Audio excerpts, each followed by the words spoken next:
ইনকিলাব মঞ্চের মুখপাত্র শহীদ শরীফ ওসমান হাদির মরদেহ এই মুহূর্তে ফ্রিজিং ভ্যান থেকে বের করা হয়েছে। তার কফিন বহন করে নিয়ে যাওয়া হচ্ছে।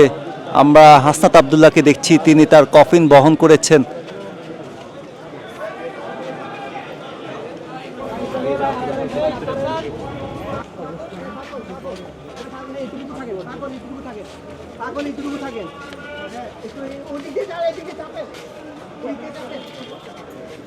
চিত্র নিরাপত্তা ব্যবস্থার মধ্য দিয়ে শহীদ শরীফ ওসমান হাদির মরদেহ নিয়ে আসা হয়েছে কবি কাজী নজরুল ইসলামের সমাধিসৌধে এবং এখানেই আজকে তার মরদেহ দাফন করা হবে।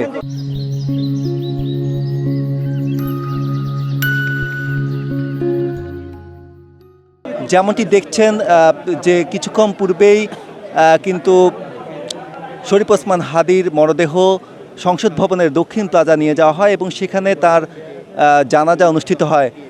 তার জানাজা শেষে কিন্তু তার মরদেহ ঢাকা বিশ্ববিদ্যালয়ের সেন্ট্রাল মসজিদের পাশে অবস্থিত জাতীয় কবি কাজী নজরুল ইসলামের সমাধিসৌধে নিয়ে আসা হয়েছে এবং এখানেই তার যেই মরদেহ সেটি দাফন করা হবে। যেমনটি দেখছেন যে তার লাশবাহী যে ফ্রিজিং গাড়ি সেটি কাজী নজরুল ইসলামের সমাধিসৌধের ভেতরে রাখা হয়েছে এবং তার মরদেহ কিছুক্ষণের মধ্যেই বের করে নেওয়া হবে এবং আজকে এইখানেই তার দাফন কার্য সম্পন্ন হবে।